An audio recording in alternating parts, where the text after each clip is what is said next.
Hey guys, this is Lala Legacy and welcome back to another episode of SeaBed. So, last episode we had unlocked 2 new tips, so that's where we're going to start off today. We are going to go to the Narasaki's clinic bathroom.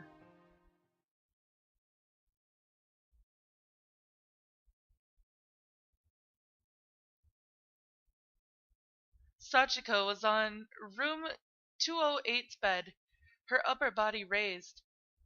Her gaze was fixed in front of her. It didn't seem like she had noticed me just yet. I tried addressing her, but received no reaction. "Are you okay?" Upon drawing closer to the bed, I noticed she was soaked all over and shaking from the cold. Her face, her skin in general, was paler than ever. I placed a hand on her bed. The thing was cold as ice. I called out her name and placed my hand on her shoulder. "Can you tell me who I am?" Sachiko slowly looked up at me. Her eyes finally began to focus. She asked me in a tone calm and natural, what I was doing here so late at night. "I came over to see how you were doing. Are you feeling okay?" "I'm a bit cold."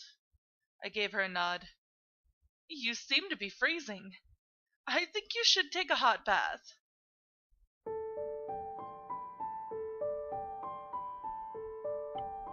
I stuck my hands under Sachiko's freezing.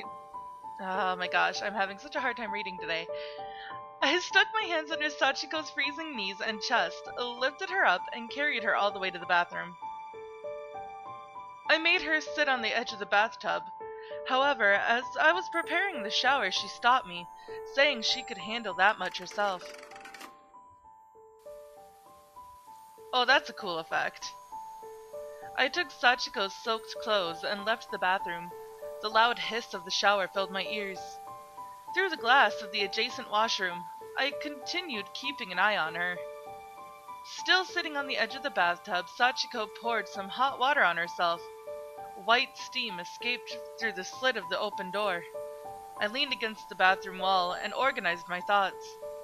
A whole bunch of unnatural phenomena occurred in quick succession. From how Sachiko's bed was cold to the touch, to how I was seemingly transported to a completely unfamiliar room for a brief period of time. I wanted to investigate the room again, but couldn't leave Sachiko on her own. It also felt quite obvious that she was at the center of it all. Sachiko kept telling me how certain things happening at the clinic were odd. However, she had yet to say a single thing about that earlier phenomenon. It was possible that, to her, what had happened wasn't odd in the slightest. I gave the notebook I'd previously placed on the bathroom's shelf a glance. I ended up bringing it with me in the heat of the moment. After giving the shower another quick look, I picked up the notebook.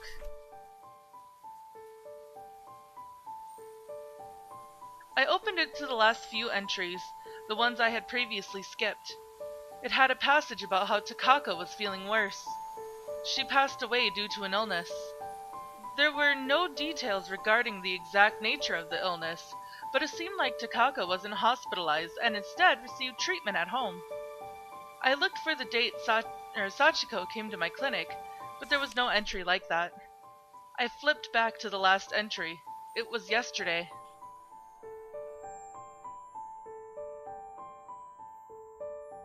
I heard the shower handle turn, accompanied by the sound of the water gradually stopping.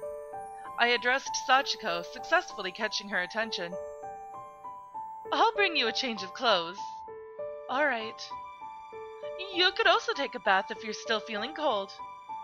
"It's okay. I think I've warmed up enough."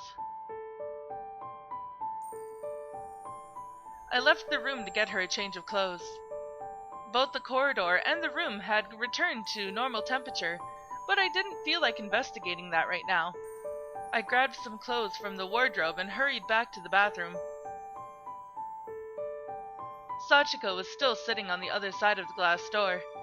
As I placed her clothes on the bathroom basket, she suddenly asked me how long it had been since she came here. "Today makes the 5th day." "I've never stayed here for that long." "Yeah." Are you sure I'm not bothering you? I'd rather you didn't say or think like that. This is my job. But I have to do my best to cooperate, right? It would certainly make the process easier. I suppose so. Is there anything in particular you want me to do? I thought about it, but I'm not sure. Everything in this clinic exists for a reason. Do you remember how you got here? I don't. I'm sorry. I was here before I realized it. There has to be something. What do you think? I thought back to the day Sachiko came here. The first thing she did was tell me about Takako. I tried to avoid the subject so not to upset her, but perhaps that was precisely the hint for what she wanted from me. Maybe you came here to talk about Takako. To talk about Takako? What exactly? Let's see. For example, I don't know much about what happened to you two after you left for Tokyo. I'd definitely be interested to hear more about that. All sorts of things happened.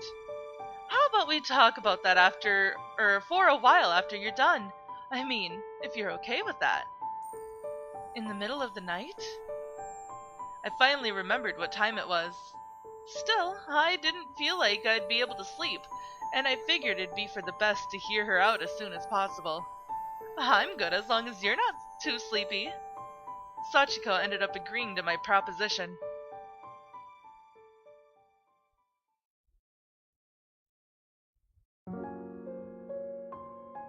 Like, I know this is her job and everything, but oh my god, Narasaki's such a good friend. Sachiko finished her bath and got changed and dried her hair in her room. In the meantime, sorry guys, I prepared some coffee and white chocolate for us to snack on. Sachiko sat down in her seat and began telling me about her memories of the past, starting from when they left our hometown. About how they were originally employees of a particular company. About how they quit. About how they traveled to countless countries together. Sachiko summarized everything briefly, but with enough detail to give me a vivid picture of everything that happened. I went to a southern island with Takako quite a while back. As we were gazing at the stars there, she said that nothing that happened would ever disappear. The same way we still saw the light of stars from 100 years ago in the night sky. That the same sight would still be visible in real time on some faraway planet. I feel the same way. But if that's true, I wonder how far I'll be able to go without her. You remember her just fine, don't you? I hope so. Our conversation paused there as Sachiko took a sip of her coffee. She told me a large variety of stories, and all of them were easy to understand. I heard about their plans for the future, the hurdles they ran into, and the ways they managed to overcome them. Her memories were clear and precise, like stories from a book. They all had roots, which connected to the trunk, and then the branches, ending in countless leaves and fruits, each a story on its own. As a result, I didn't merely listen. I saw what she had once seen. Perhaps I really did want to talk to someone about Takako. Sachiko placed the cup on the table. I agreed. I'm impressed. You were getting around even better than I thought. I can tell what you were thinking about us. Sachiko made a faint smile. I mean, I'm impressed you retained your free spirit even while working for a company. It wasn't exactly easy, but it wasn't too hard either. You were always smart, and Takako was always decisive and the first to act. I think you made quite a team. Takako's actually really smart herself, at least when it comes to ideas and inventiveness. You leave her to her devices for a couple minutes, and she'll soon find something to amuse herself with. Even back in elementary school, she kept getting us involved in all sorts of stuff. Yeah. Whether it's a game or a job, she never runs out of ideas. Compared to that, I was no better than a dry well. I only survived because she kept sharing her water with me. Takako may have chosen you because you knew how to put that water to use. Sachiko paused and focused her eyes on the top of the table. Perhaps Takako noticed your talent from the very beginning. She has a pretty good intuition, too. Sachiko took a bite of the chocolate, sipped her coffee, and let out a breath. Her movements were smooth and deliberate, giving her a somewhat refined air. It looked like she had finally managed to relax a little. I wanted to share my memories with someone. Up until now, if I ever had doubts about something, all I had to do was ask... Oh, whoops. Up until now, if I ever had doubts about something, all I had to do was ask Takako. But from now on, I'll have to start thinking for myself. But then the memories we shared are too detailed and plentiful for one person. Oh gosh, I'm starting to cry, because this is exactly how I feel. I'm not entirely sure I understand. Sachiko shook her head. I'm sorry. That was a poor choice of words. No, it wasn't. No. Okay. I have tears rolling down my face right now. Because that is exactly how I feel. When I lost my boyfriend many years ago now. Almost 10 years ago now. Next year is gonna be 10 years. Wow, that's crazy to think. But anyways, when he passed, that is exactly how I felt. I felt like that all of our memories together, and how vivid they were, and how real the whole experience was, it was just too much for one person to handle on their own. And I still feel like that. So, I guess that's really why I like talking about it, is because it gives me the opportunity to let other people feel the way that he and I felt, and a way for me to convey our feelings. Even though he's gone, I can still carry on his memory. And the way that he felt towards me, and the way that he felt towards life, and just the way that he carried himself, and it's still like he's here. And the memories are just too much for one person. Oh gosh, now I need to get some tissue. Don't mind any noise while I'm trying to grab one. Ah! Anyways. I myself don't understand half of what I meant. I know you're trying to tell me something. It would have been better if I could have predicted it by myself, but... It's okay. Thank you.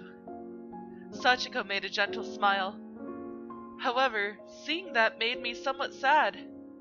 There would probably never appear another person in her life who could understand her from half a word.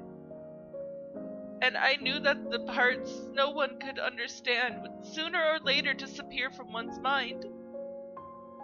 But at least I can make sure to remember everything you tell me. The past won't change, even if I forget it. Memories and their loss is exactly what I'm researching. You could say I'm a professional at not letting people forget things. I just want some weight off my shoulders. I brought my chair over to the bed and kept talking to Sachiko until she fell asleep. I summarized the highlights of my conversation with her on a memo pad. The clock had just struck 2 a.m. But yeah, like, I don't know if I explained it very well, but what it means by that the memories are too much for one person is just that